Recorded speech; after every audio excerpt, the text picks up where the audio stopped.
Day 83. The road is straight to the south, he answered, but it is said to be full of dangers to travelers. There are wild beasts in the woods, and a race of queer men who do not like strangers to cross their country. For this reason none of the quadlings ever come to the Emerald City. The soldier then left them, and the Scarecrow said, "It seems, in spite of dangers, that the best thing Dorothy can do is to travel to the land of the South and ask Glinda to help her. For, of course, if Dorothy stays here she will never get back to Kansas." "You must have been thinking again," remarked the Tin Woodman. "I have," said the Scarecrow.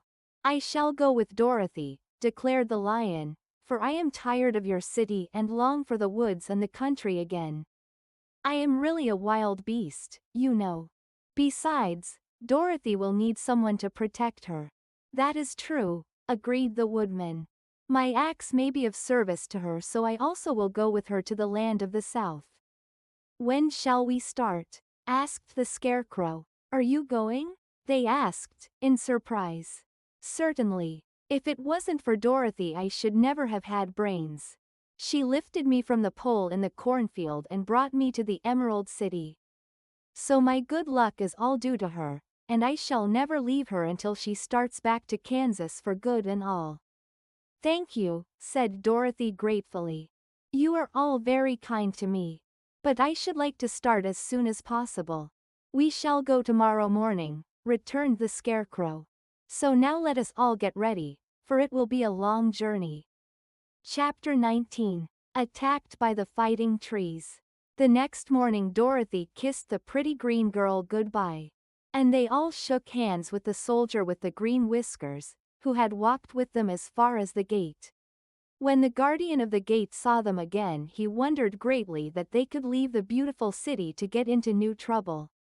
But he at once unlocked their spectacles, which he put back into the green box, and gave them many good wishes to carry with them.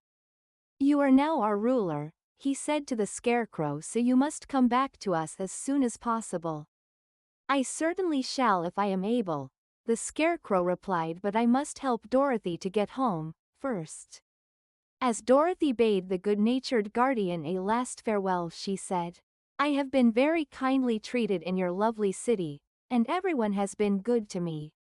I cannot tell you how grateful I am." "Don't try, my dear," he answered. "We should like to keep you with us, but if it is your wish to return to Kansas, I hope you will find a way."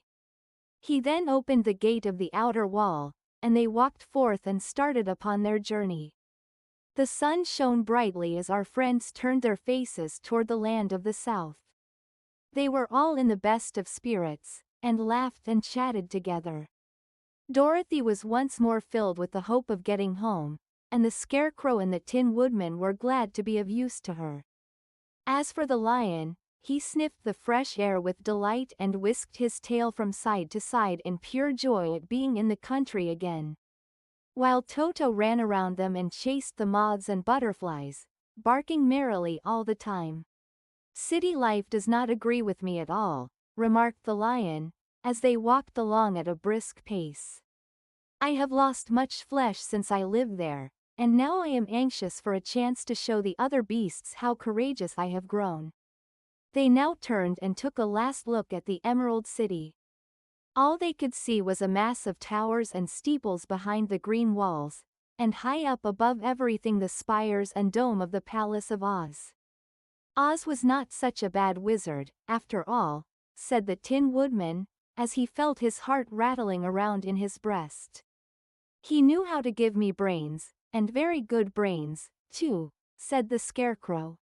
"If Oz had taken a dose of the same courage he gave me," added the Lion, "he would have been a brave man."